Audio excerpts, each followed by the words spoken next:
أعوذ بالله من الشيطان الرجيم. சபிக்கப்பட்ட ஷைத்தானை விட்டு அல்லாஹ்விடம் நான் பாதுகாப்பு தேடுகின்றேன்.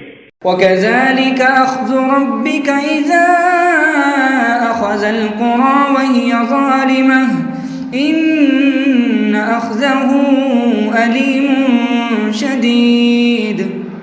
மேலும் அக்கிரமம் புரிந்து கொண்டிருக்கக்கூடிய ஊர்களை இறைவன் தண்டிக்கும் போது அவனுடைய தண்டனை இப்படித்தான் இருக்கும்.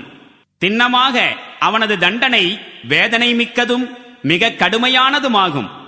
إن في ذلك لآية لمن خاف عذاب الآخرة ذلك يوم مجموع له الناس وذلك يوم مشهود. உண்மையில் மறுமை நாளின் வேதனை குறித்து அஞ்சும் ஒவ்வொருவருக்கும் இதில் ஒரு சான்று இருக்கிறது. அது மக்கள் அனைவரும் ஒன்று திரட்டப்படும் நாளாகும். அன்று நடைபெறுகின்ற அனைத்தும் வெளிப்படையாகவே நடைபெறும். وما نؤخره إلا لأجل معدود. அந்நாளை கொண்டு வருவதில் நாம் அதிக தாமதம் செய்ய போவதில்லை, நிர்ணயிக்கப்பட்ட சொற்ப காலத்தை தவிர. يوم يأتي لا تكلم نفس إلا بإذنه فمنهم شقي وسعيد. அந்நாள் வரும்போது இறைவனின் அனுமதியின்றி எந்த மனிதனும் பேச முடியாது. பிறகு அவர்களில் சிலர் துர்பாக்கியவான்களாகவும் வேறு சிலர் நற்பேருடையவர்களாகவும் இருப்பார்கள்.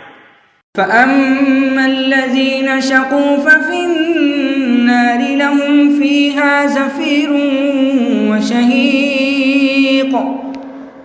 எவர்கள் துர்பாக்கியவான்களோ அவர்கள் நரகம் செல்வார்கள். அங்கு வெப்பம் மற்றும் தாகத்தின் கடுமையால் மூச்சிறைக்க கூச்சலிடுவார்கள், கதறுவார்கள். خالدين فيها ما دامت السماوات والأرض إلا ما شاء ربك إن ربك فعال لما يريد. வானங்களும் பூமியும் இருக்கும் காலமெல்லாம் அங்கு அவர்கள் அதே நிலையிலேயே கிடப்பார்கள்.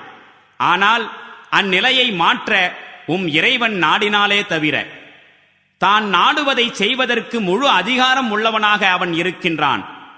وَأَمَّا الَّذِينَ سُعِدُوا فَفِي الْجَنَّةِ خَالِدِينَ فِيهَا مَا دَامَتِ السَّمَاوَاتُ وَالْأَرْضُ إِلَّا مَا شَاءَ رَبُّكَ عَطَاءً غَيْرَ مَجْذُوذٍ.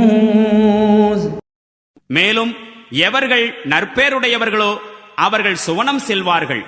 வானங்களும் பூமியும் இருக்கும் காலமெல்லாம் அங்கே அவர்கள் நிலையாக தங்கி வாழ்வார்கள். ஆனால் அந்நிலையை மாற்ற இறைவன் நாடினாலே தவிர முடிவுறாத அருட்கொடைகள் அங்கு அவர்களுக்கு கிடைத்துக் கொண்டே இருக்கும்.